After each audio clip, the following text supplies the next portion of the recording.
উত্তরার মাইলস্টোন স্কুলে বিমান বিধ্বস্তের ঘটনায় নিহতের সংখ্যা বেড়ে হয়েছে ৩২ জন। সবশেষ মঙ্গলবার দিবাগত রাত 12টার দিকে নাফি নামে ৯ বছরের এক শিশুর মৃত্যু হয় জাতীয় বার্ন ইনস্টিটিউটে। এখানে চিকিৎসাধীনদের মধ্যে ১০ জনের অবস্থা আশঙ্কাজনক। এছাড়া সিএমএইচের ২৩ রোগীর মধ্যে ৬ জনের অবস্থা আশঙ্কাজনক।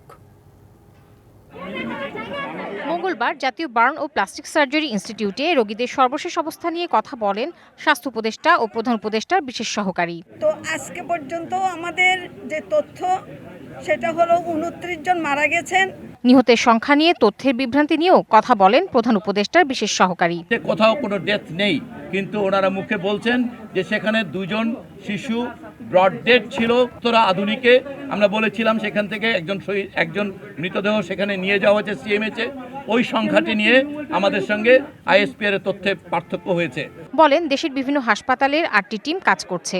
ইতিমধ্যে 2 জনকে কেবিনে স্থানান্তর করা হয়েছে। বাকি 30 জন এখন গ্রে আউট লাইনে বা একটা অস্পষ্ট জায়গায় আছে, যার মধ্যে 10 জনকে আমরা মনে করছি এখনো শঙ্কার মধ্যে আছেন, বাকিদের মাঝামাঝি জায়গায়। এদিকে সম্মিলিত সামরিক হাসপাতালে এক ব্রিফিংয়ে সেখানে ভর্তি রোগীদের বিস্তারিত জানানো হয়। 23 জন পেশেন্টের ভিতরে আমার 6 জন হলো বার্ন আইসিইউতে ভর্তি আছে, 7 জন পেশেন্ট আছে আমাদের জাস্ট নর্মাল ওয়ার্ডে, এই হলো 13, 10 জন আছে পোস্ট অপারেটিভে।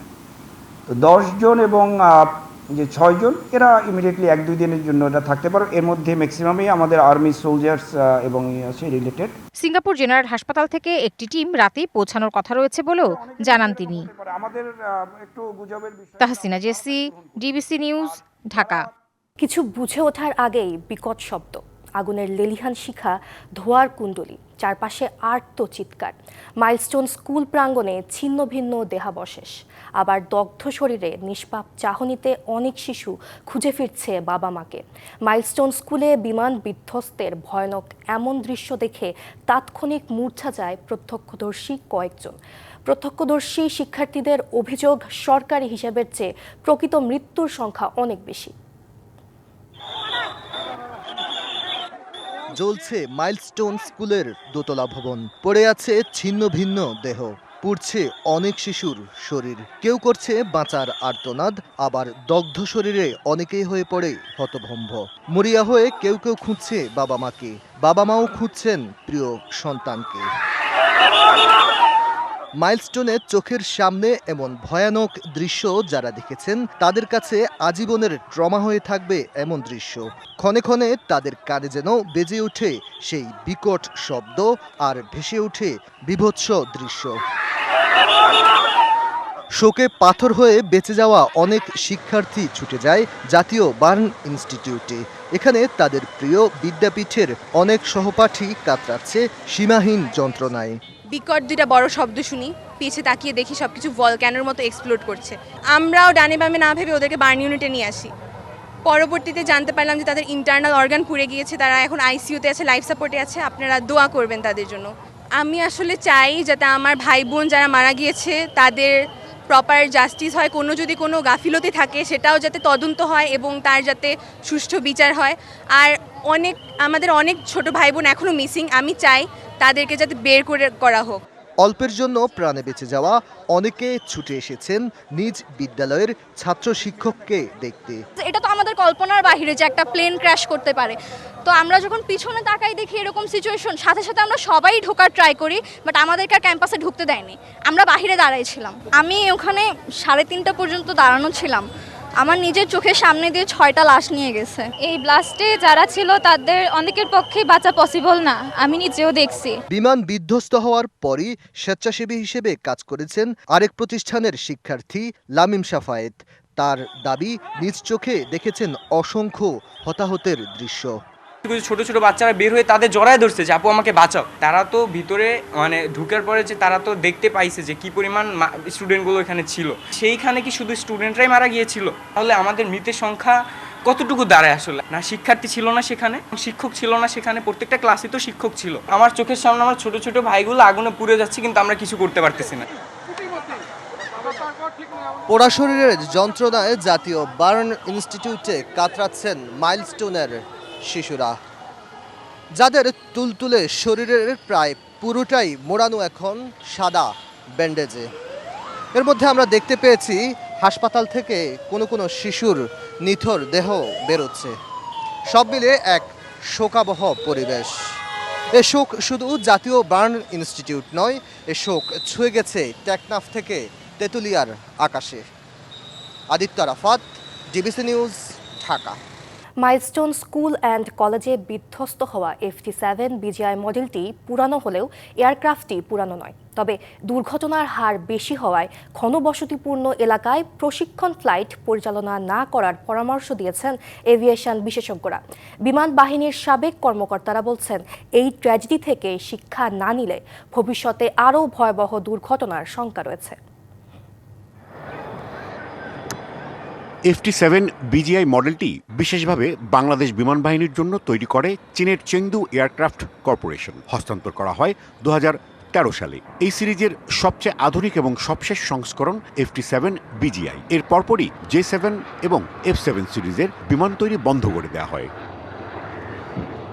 রাজধানীর দিয়াবাড়িতে মাইলস্টোন স্কুল অ্যান্ড কলেজে F-7 বিজিআই মডেলের ফাইটার বিধ্বস্তের পর আবারও এর সক্ষমতা নিয়ে প্রশ্ন উঠেছে। এভিয়েশন বিশেষজ্ঞরা বলছেন, ফাইটার হিসেবে এই সিরিজ খুবই নিরাপদ হলেও প্রযুক্তিগত দিক থেকে পুরনো। কোনোভাবেই কোনো এয়ারক্রাফটের যদি টেকনিক্যাল থাকে সেটা নিয়ে কিন্তু কেউ উড়তে যায় না, সেটা মিলিটারি ফ্লাইট হোক বা কমার্শিয়াল ফ্লাইট হোক। তো যারা এটা নিয়েই করছি যে না এটা ত্রুটিপূর্ণ এয়ারক্রাফট গেছে, এটা স্বীকার করবো না। এয়ারফোর্স তো অবশ্যই এটা করবেই না। একটা ত্রুটিপূর্ণ জাহাজ এয়ারক্রাফটে, তাও আবার একটা প্রশিক্ষণের থেকে পাঠাবে না। এটা সত্য যে এটা অনেক পুরনো আমলের এয়ারক্রাফট। আমাদের যে কালকের ঘটনাটা ঘটলো, এটার জন্য কিন্তু আমাদের অতীতে যারা ক্ষমতায় ছিল, আমরা বর্তমানে যারা আছে, আমাদের কিন্তু একটা নিজেদের প্রশ্ন করতে হবে যে আমরা কি এর দায়বদ্ধতা থেকে মুক্ত হতে পারি। ফাইটার এয়ারক্রাফটের অ্যাক্সিডেন্ট রেট সব থেকে বেশি, কারণ এটা ফ্লাই করে অনেক এমন কিছু এক্সারসাইজ আমরা করি যেটা অন্য প্লেন করবে না। হেলিকপ্টার দিয়ে হবে না বা ট্রান্সপোর্ট প্লেন দিয়ে হবে না, বেসামরিক বিমান তো করবেই না। আপনাকে অনেক নিচে যেতে হবে, অনেক ম্যানুভার্স করতে হবে, যেগুলো অনেক কঠিন। তো সেই জন্য অ্যাক্সিডেন্ট রেট ফাইটার্সে সবসময় বেশি হয়। বিমান বাহিনীর সাবেক এই কর্মকর্তারা বলছেন, আধুনিকায়নের তাগিদ দিলেও কোনো সরকারই উদ্যোগ নেয়নি। তাই ভরসা এই সেকেন্ড জেনারেশনের ফাইটার। বিমান বাহিনী প্রস্তাবনা পাঠিয়েছে সরকারের কাছে, কিন্তু সরকার সেগুলো কিন্তু মূল্যায়ন করেনি অথবা সেগুলো বাস্তবায়ন করেনি, যেটা আমাদের প্রয়োজন ছিল। একটা মডার্ন এয়ারফোর্সের জন্য আমাদের এখন 4th 5th generation fighter aircraft থাকা অত্যন্ত জরুরি আমি মনে করি। প্রাথমিক স্তরের যে সেকেন্ড জেনারেশন ফাইটার, সেটা নিয়েই এখন, সেটা আমাদের ব্যাকবোন। আমরা ইউরো ফাইটারের কথা শুনেছি, আমরা সুখোয়ের কথা শুনেছি, MiG-29-এর অ্যাডভান্স ভার্সনসও হতে পারত। তো যেগুলো হয়তো হয়নি, কারণ ফান্ডের অভাবে হতে পারে বা প্রায়োরিটিস। আমরা যেভাবে দুর্ভাগ্য, মানে আমি বলবো যে আমরা যেভাবে গত অন্তত 20-25 বছর আর্মি এবং নেভির যেভাবে উন্নয়ন হয়েছে, এয়ারফোর্স কেমন যেন একটা বৈমাতৃ সুলভ বৈষম্যের শিকার হয়েছে বলে আমার মনে হয়। মাইলস্টোনে বিধ্বস্তের ঘটনা সতর্ক বার্তা উল্লেখ করে এই এভিয়েশন বিশেষজ্ঞ বলেন, 1988 সালেই বিমান বাহিনীর বেসকে রাজধানী থেকে সরিয়ে নেওয়ার সিদ্ধান্ত থাকলেও তা বাস্তবায়ন হয়নি। এখান থেকে ট্রেনিং ফ্লাইট বন্ধ করারও পরামর্শ তার। আমাদের এই ঝুঁকিপূর্ণ ফাইটার উড্ডয়নটা করা সমীচীন কিনা, এই প্রশ্ন আমাদের রাখতে হবে। আমরা প্রেসিডেন্ট এরশাদকে যত গালাগালি করি একনায়ক হিসেবে, করাপ্ট হিসেবে, কিন্তু এই ভদ্রলোক কিন্তু 1988-এ এই বিমান ঘাঁটিটা এখান থেকে সরানোর জন্য পদক্ষেপ নিয়েছিলেন। কিন্তু আমরা গত 40 বছরে কি করেছি? টেকনিক্যাল বিষয় নিয়ে সঠিক তথ্য না জেনে যে কাউকেই বিরূপ মন্তব্য করা থেকে বিরত থাকার আহ্বান বিমান বাহিনীর সাবেক এই কর্মকর্তাদের। আমি জানি না কি কারণে এই দুর্ঘটনাটা ঘটছে, এটা কি টেকনিক্যাল না অন্য কিছু। Rajib Ghosh, DBC news, Dhaka. Milestone ট্র্যাজেডির মতো শোকাবহ ঘটনাকে নিজের স্বার্থে কাজে লাগানোর চেষ্টা থেকে বিরত থাকার আহ্বান জানিয়েছেন বিএনপির ভারপ্রাপ্ত চেয়ারম্যান তারেক রহমান। এ সময় দেশবাসীকে ঐক্যবদ্ধ থাকার আহ্বান জানান তিনি। মঙ্গলবার রাতে এক বিবৃতিতে এই আহ্বান জানান তিনি। বলেন, নিষিদ্ধ ঘোষিত ছাত্র রাজনৈতিক সংগঠনের কিছু সদস্যদের নিয়ে জনতা ও পুলিশের মধ্যে উত্তেজনা সৃষ্টির চেষ্টার খবর পাওয়া গেছে। তাদের বাংলাদেশের ইতিহাসের একটি শোকাবহ মুহূর্তকে নিজেদের স্বার্থে কাজে লাগানোর চেষ্টা থেকে বিরত থাকতে অনুরোধ করেন তিনি। এসবের পরিবর্তে জাতি হিসেবে ঐক্যবদ্ধ থেকে পরিস্থিতি মোকাবিলার দিকে মনোযোগ দেওয়া উচিত বলে উল্লেখ করেন তারেক রহমান। এছাড়াও নিহতদের সঠিকভাবে হিসাব, আহতদের সর্বোত্তম চিকিৎসা নিশ্চিত এবং বিমান দুর্ঘটনার মূল কারণ নির্ধারণে কর্তৃপক্ষকে সুষ্ঠু তদন্তের সহায়তারও আহ্বান জানান তারেক রহমান।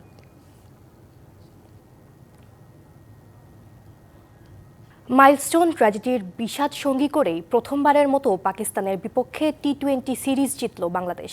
রুদ্ধশ্বাস দ্বিতীয় টি-20তে আঘা সালমানদের 8 রানে হারিয়ে 3 ম্যাচ সিরিজে 2-0-তে এগিয়ে গেল লিটনের দল। ম্যাচ সেরা হয়েছেন জাকের আলী অনিক। নিরবতা পালন করা হচ্ছে। মাইলস্টোন ট্র্যাজেডিতে শোকস্তব্ধ পুরো বাংলাদেশ। বিষাদ ছুঁয়ে গেছে লিটন মুস্তাফিজদেরও। তবে বলা হয়ে থাকে, the show must go on. সেই মন্ত্রেই শোককে শক্তিতে পরিণত করে প্রথমবারের মতো পাকিস্তানকে টি-20 সিরিজে হারালো বাংলাদেশ। কঠিন সময়েও কিছুটা স্বস্তির পরশ এনে দিল এই জয়। দ্বিতীয় টি-20তে 8 রানের জয় টাইগারদের। প্রথম ম্যাচের ধারাবাহিকতা ধরে রাখতে পারেননি বাংলাদেশের ব্যাটাররা। টস হেরে ব্যাট করতে নেমে পাওয়ার প্লেতেই টপ অর্ডারের 4 ব্যাটার সাজঘরে। তাতেই বড় সংগ্রহের পথ সংকীর্ণ হয়ে যায় টাইগারদের। 7 ব্যাটার প্যাভিলিয়নে ফিরেছেন 1 অঙ্কে। জাকের আলী অনিক ও শেখ মেহেদীর 53 রানের জুটিতে বিপর্যয় সামলায় বাংলাদেশ। শেখ মেহেদী 33 রানে ফিরলে লড়াইটা একাই চালিয়ে যান জাকের। এই ব্যাটারের 55 রানে 133 রানের পুঁজি টাইগারদের।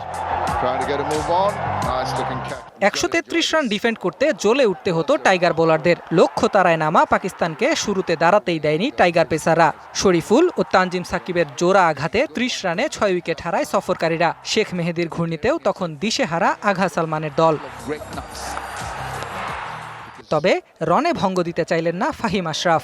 আহমেদ দানিয়াল ও আব্বাস আফ্রিদিকে সাথে নিয়ে পাকিস্তানকে অসম্ভব এক জয়ের দিকে নিয়ে যাচ্ছিলেন এই অলরাউন্ডার। তবে শেষ হাসিটা রিশাদের। 51 রান করা ফাহিমকে ফিরিয়ে বাংলাদেশকে এই কঠিন সময়েও কিছুটা আনন্দের উপলক্ষ এনে দেন এই লেগ স্পিনার। শেষ পর্যন্ত জয় থেকে 8 রান দূরে থাকতেই শেষ হয় পাকিস্তানের ইনিংস। বাংলাদেশ পায় ঐতিহাসিক এক জয়। 1 ম্যাচ বাকি থাকতে নিজেদের করে নেয় সিরিজটাও। পাকিস্তানের বিপক্ষে যা প্রথম সিরিজটা মাইলস্টোন ট্র্যাজেডির হতাহতদের উৎসর্গ করলেন লিটন দাস। বার্তা দিলেন পাশে থাকার। আমরা জানি যে গতকালকে যে জিনিসটা ছিল এটা পুরো বাঙালি জাতির জন্য একটা হার্ট ব্রেকিং জিনিস। এই সিরিজ উইনটা সম্পূর্ণ তাদের জন্য। Ahmed Nahid, DBC news desk. DBC সংবাদে এই ছিল এখনকার মতো। ডিবিসি নিউজের সংবাদগুলো পড়তে ভিজিট করুন dbcnews.tv আর ভিজিট করুন ডিবিসি নিউজের ফেসবুক পেজ এবং ইউটিউব চ্যানেল। ডিবিসির সঙ্গে থাকুন।